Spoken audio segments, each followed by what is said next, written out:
Um dos pontos mais interessantes e até importantes que compõem o que chamamos de patrimônio cultural brasileiro são as casas-museu, ou museus-casa. É onde viveu ali, ou viveram, pessoas ilustres que fizeram parte aí, de grandes decisões políticas, econômicas e culturais do Brasil.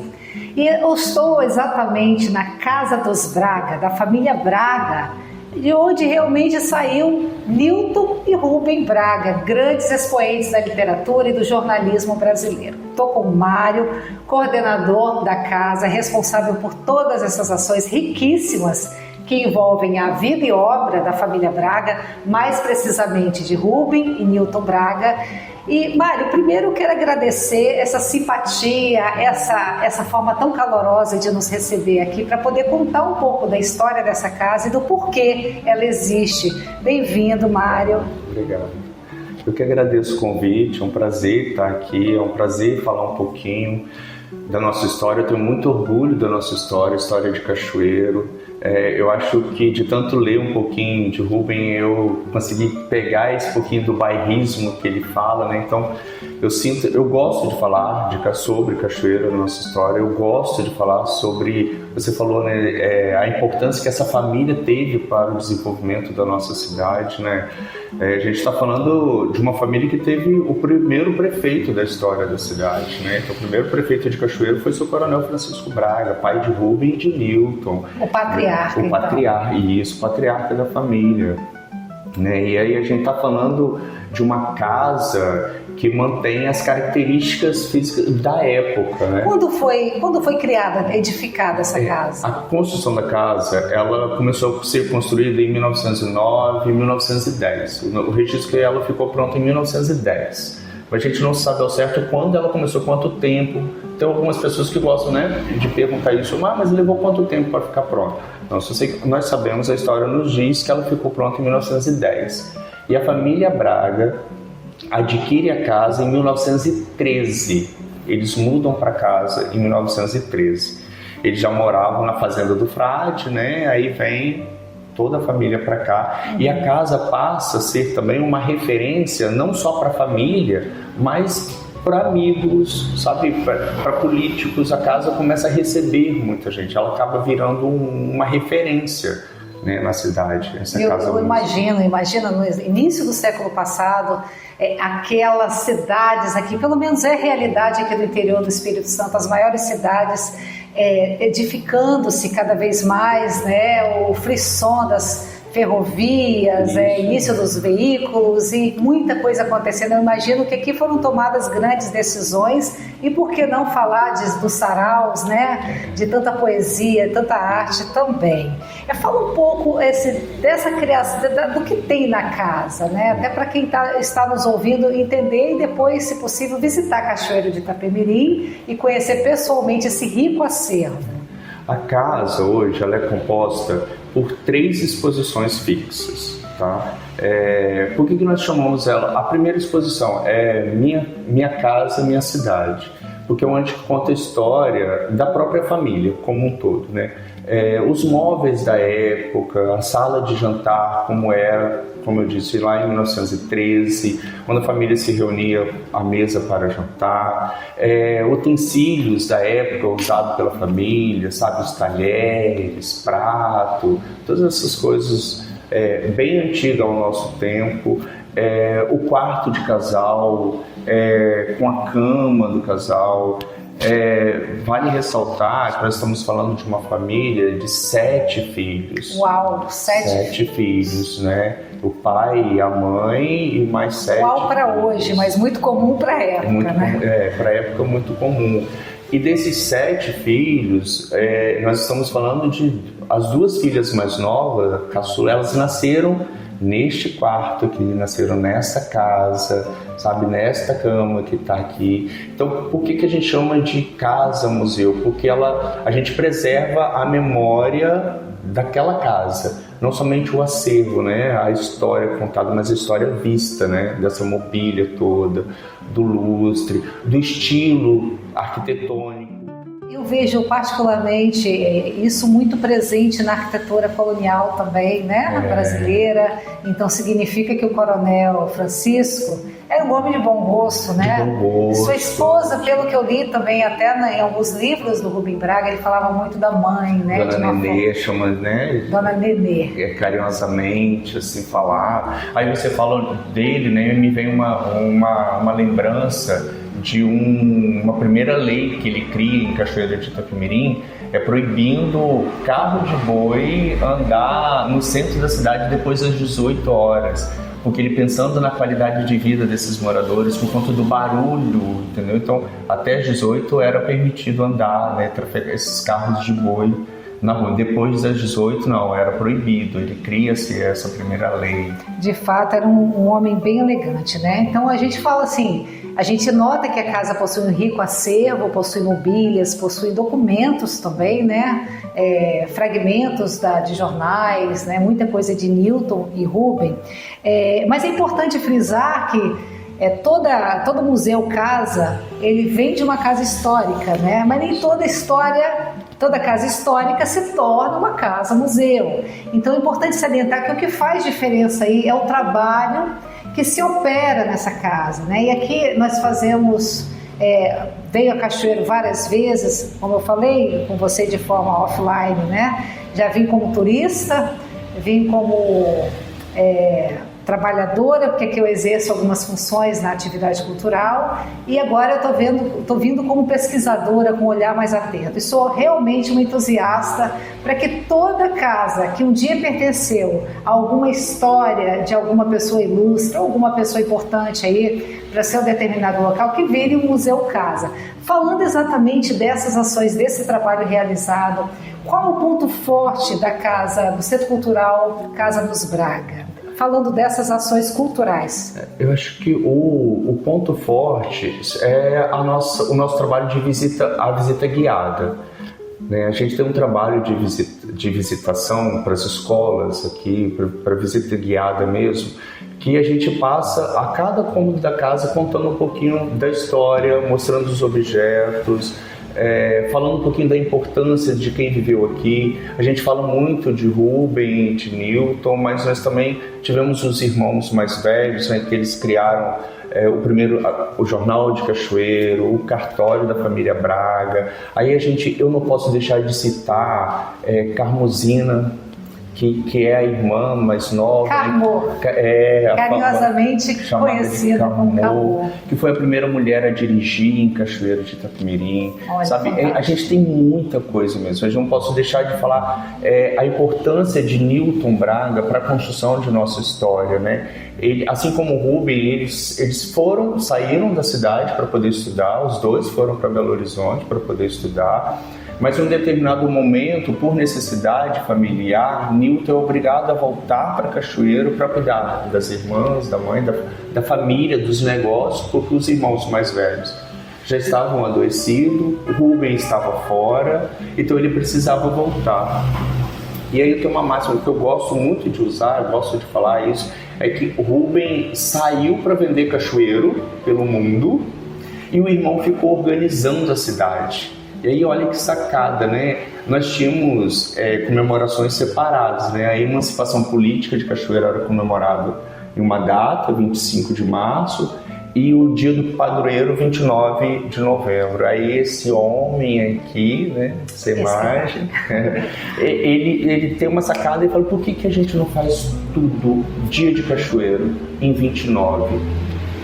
Porque 29 era período escolar, recesso, né, de período escolar. 29 de novembro? 29 de junho. De junho. Dia da festa de Cachoeira. Está chegando já. Então ele cria isso, né? Ele tem essa ideia de unificar as festas para fazer uma grande festa. E aí surge pra gente o dia do cachoeirense ausente, presente, as noites de homenagens. Isso passa pela cabeça do homem enquanto o irmão estava em Paris com Vinícius de Moraes e Vinícius querendo tirar onda com Rubem, porque Rubem deixou mais de 15 mil crônicas publicadas, né?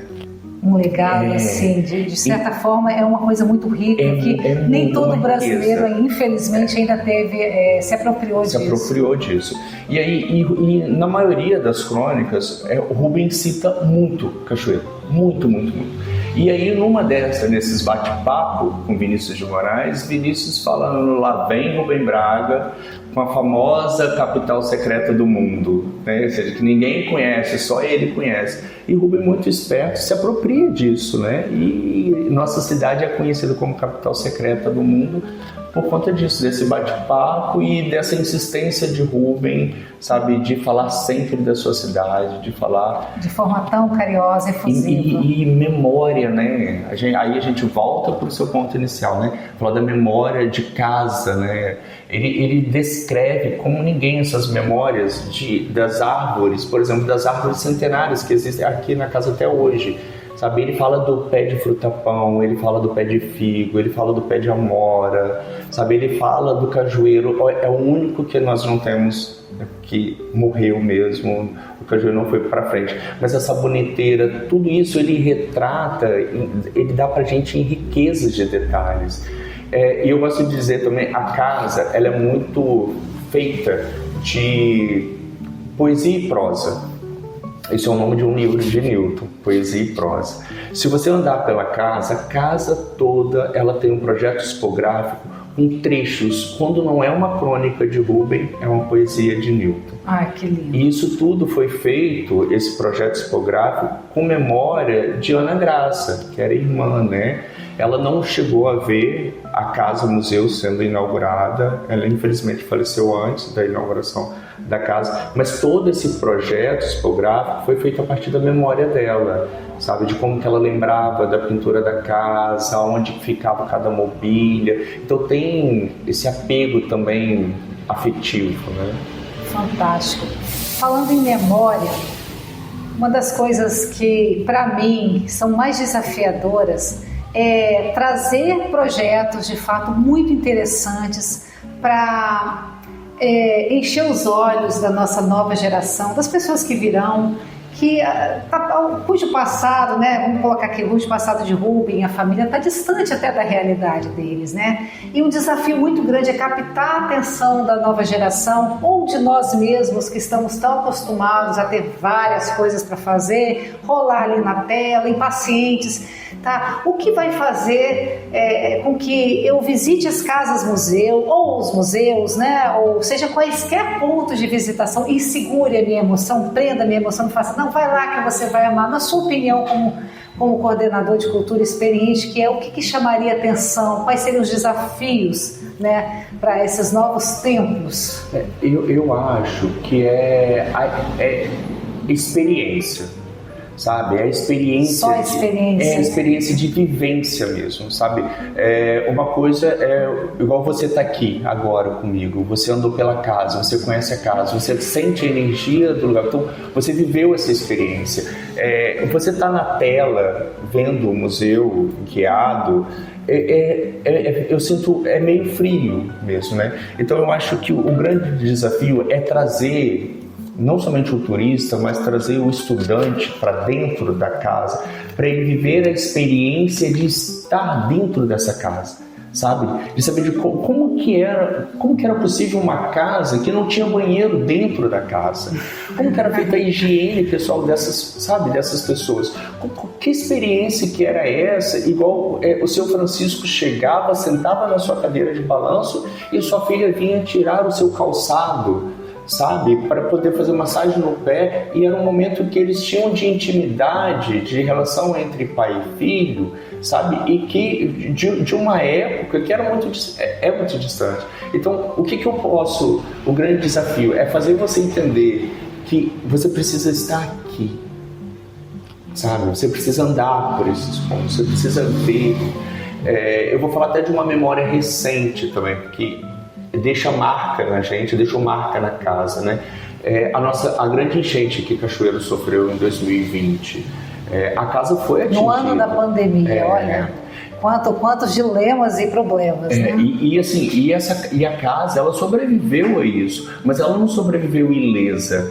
A marca dessa enchente está na mobília, sabe? Você vê a marca de até onde a água veio. E essa marca hoje eu não posso tirar. Eu posso até recuperar o móvel, mas não posso, porque isso faz parte da história dessa casa agora, entendeu? Então, como que eu posso te proporcionar isso sem te trazer, sem você estar aqui, sabe, vivendo cada cômodo? Saber que aqui onde nós estamos agora gravando, era o quarto dos meninos e o outro era o quarto das meninas. Quantos meninos e quantas meninas? Eu acho que eram quatro meninos. 4 meninos e 3 meninas. Eu, Armando, Jerônimo, Nilton, Rubem, eu acho que é isso. Essa conta, assim, que era dividido, né? E aí você me fez lembrar também como aí eu lembro do quarto do casal, né? O quarto do casal é no meio da casa. Gente, que falta de privacidade. Aliás, esse termo privacidade não era uma coisa muito comum. Não era uma coisa muito comum, mas qual era o porquê disso? Para ter o controle sobre a casa, né? A matriarca, a mãe, ela ali no centro, ela conseguia ter uma noção quase que 360 do que estava acontecendo dentro da casa, né? Mas a questão da privacidade que nós estamos de casal era zero para a época, né? Sim, e você me falou até de fora, em off, que era um guarda-roupa para todo mundo. Isso, a mobília que nós temos aqui, o quarto de casal, era 9 pessoas dentro da casa e um único guarda-roupa, né? Um guarda-roupa. Um único guarda-roupa. Acho que ele tem 1,5 metro só também. Então minimalismo que fala. A gente vai, revisita os velhos tempos e vê que a gente deve se tornar um pouco minimalista também, né? Até porque a gente não dá conta de tanta coisa. Considerando esses desafios que passa pela necessidade de experiência e que conversa muito com a necessidade atual, inclusive orientações, inclusive estava vendo alguma coisa relacionada à saúde mental, que estou indicando pessoas para irem aos parques, visitarem museus, né? Recentemente vi matérias falando, né? Psicólogos estão indicando as pessoas saírem de casa, tendo momentos, né, lúdicos em espaços que ofereçam experiências, vem muito de encontro isso aí. Eu deixo aqui um momento para você de encerramento, né, já partindo para os nossos desdobramentos finais, uma reflexão, né, de como que essas experiências, elas também atuam, que eu sei, fora daqui da Casa Museu, para levar para as escolas, né? Eu sei que você desenvolve projetos fantásticos, né, na área escolar. Fala um pouquinho disso. Camila, eu acho... Trazer essa reflexão e dessa importância também. Né? Eu acho que assim, tudo parte do princípio que eu preciso conhecer primeiro para depois preservar, né? Eu fico muito quando falo assim, cachoeiro não tem opção. Cachoeiro não tem o que fazer, mas assim, aí eu pergunto, você conhece realmente Cachoeiro? Sabe, você conhece a história da sua cidade para você falar isso? Muitos nem saem de casa, né? Então, isso não somente aqui, como outros municípios. Eu acho que num todo mesmo, acho que essa é uma fala muito a parte de uma preguiça mesmo de explorar mesmo, sabe, o seu território, sabe, a sua cidade, onde você vive, para depois você falar que não tem o que fazer. Sabe, igual a experiência de ver a casa, a importância que essa casa tem, você conhecer a nossa rua do comércio, sabe, porque qual a importância da rua Bernardo Horta, sabe, você já parou para ver como que é a arquitetura da rodoviária de Cachoeiro de Itapemirim? Sabe, que história, por que ela é quadrada daquele jeito, sabe, e por que ela se mantém até hoje? Porque eu acho que assim, eu vou conhecendo a história, eu tomo para mim como pertencimento. Igual eu vou perguntar para você, qual a sua comida favorita? Você vai me falar, eu vou discordar de você porque eu já experimentei, entende? Então eu tenho um lugar de dizer, aí eu posso falar, olha, realmente não vale, não é legal, mas por quê? Porque eu experimentei. Se eu não experimentei, se eu não vivi, eu não tenho lugar para falar sobre Não tem nem experiência, não tem nem até pertencimento, então urge também fazer com que as crianças, né, conheçam. Né? Eu acho que esse é a nossa virada de chave mesmo, é a educação, é a criança mesmo, sabe? Contar isso para as crianças, trazer as crianças, trazer a escola até esses lugares, sabe? Para que essa criança chegue. Isso já aconteceu aqui. do pai ter que voltar depois, porque de tanto que o filho ficou falando dessa casa, sabe? Então o pai que nunca tinha vindo aqui, ele falou, não, mas aí quando o pai chega aqui, mas aqui era a biblioteca antigamente. Eu falei assim, isso, antes de virar a casa, museu, era um centro cultural que abrigava a nossa biblioteca pública. Hoje não, na verdade, desde 2017, né? A casa tem esse título de casa-museu, porque a biblioteca foi transferida para um outro lugar. Hoje a biblioteca está fixa no Palácio Bernardino Monteiro, que é um outro ponto, né, belíssimo da nossa cidade. Sim, de grande expressão, que abriga inclusive parte do poder público, da Secretaria Municipal de Cultura e Turismo. Isso aí. Fantástico. Mário, quero agradecer a sua presença, mas antes de terminar, fala um pouco do produtor, quem está por trás aí da coordenação da Casa dos Braga. Dos Braga, é o plural, que é a família, né, composta aí pelos componentes da família Braga. Bom, assim, essa pessoa que está aqui falando, eu sou Mário Ferreira, tenho 49 anos. Eu comecei, na verdade, a trabalhar com o teatro. Eu comecei, e na verdade, diferente, né, da maioria das pessoas que começam a fazer teatro na igreja ou fazer teatro na escola, eu comecei a fazer teatro por indicação médica, né? Porque era muito tímido, muito travado, e minha mãe com muito medo de dar medicação, aquelas coisas, né, um pouquinho atrás.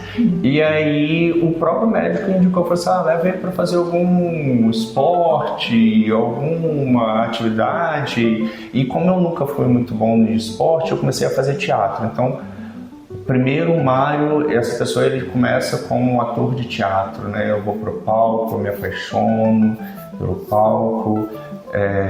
Que é uma das vivências mais ricas, né? As artes cênicas. Começo a ter essa experiência, essa vivência somente como ator. Depois eu começo a descobrir outros talentos em mim mesmo, né? Eu me apaixono pelo teatro e começo a descobrir que por trás do ator tem a direção, tem o figurino, tem o cenário, e eu começo a mergulhar, sabe, profundamente nessas áreas do teatro.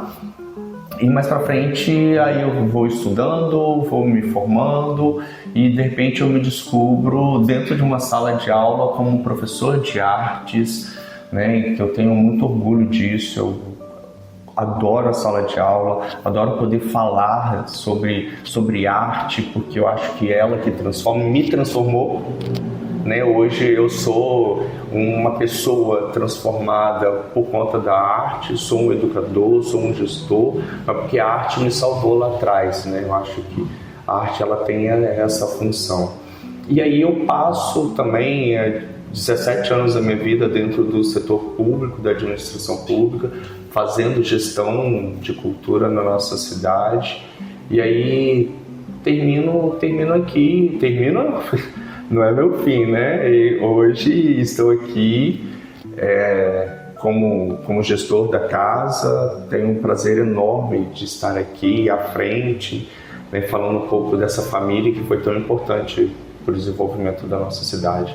Igual você falou, eu gosto muito de falar que foi o desenvolvimento político, econômico e cultural. Cultural, social também, porque Cachoeira era polo, né, aqui no sul do estado, quiçá do estado inteiro, um polo grande de economia do café, né, tinha fábrica de tecidos, até de construção civil, sim, pisos, né, ladrilhos e tudo mais.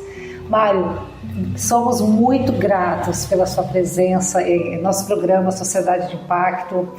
Hoje nós abordamos um tema aí que eu deixo para vocês, internautas, olharem ao redor, onde tem uma casa-museu aqui por perto. Quem aqui na minha cidade já morou ali, aquele ali merece, de repente, se tornar uma casa-museu. Procure saber na Secretaria Municipal de Cultura ou na Secretaria Estadual de Cultura, onde ficam ali as grandes celebridades, onde moraram.